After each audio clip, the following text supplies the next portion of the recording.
আসসালামু আলাইকুম, কেমন আছেন আপনারা? আজকে দেখামু রুই মাছ ভুনা কেমনে করবেন খুব সহজে।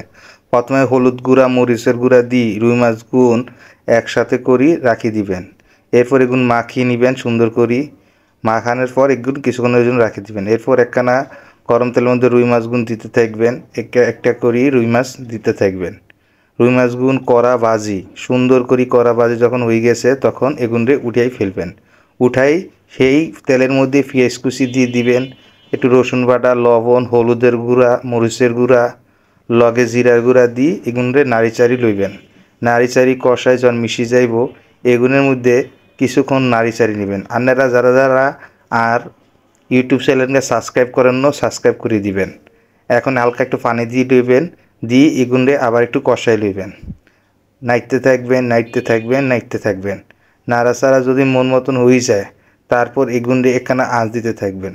এরপর কিছু টক বাইগুন লইবেন, টক বাইগুন এগুনের মধ্যে ছাড়ি দিবেন, দিয়ে এগুনরে আবার একটু নাড়ি চাড়ি লইবেন।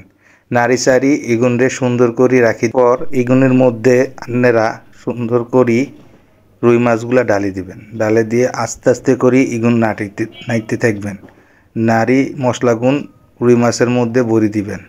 আস্তে আস্তে নাড়তে থাকবেন যেন রুই মাছগুন ভাঙি না যায়।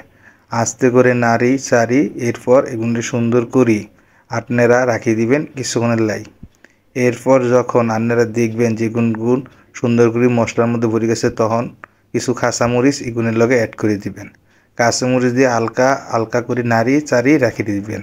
এরপর হালকা হানি দিয়ে দিবেন। হানি দেওয়ার পরে যখন এগুন কষানো হয়ে যাইব, পানিগুন টানি যাবে, তখন আপনারা এগুন নামানোর জন্য প্রস্তুত নিয়ে নেবেন। এই যে দেখুন কত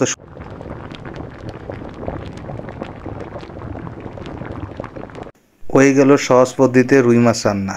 আপনারা সবাই বাসায় ট্রাই করে দেখবেন। ব্যাচেলার মানুষরা বেশি বেশি করে রান্না দিয়ে রাখবেন।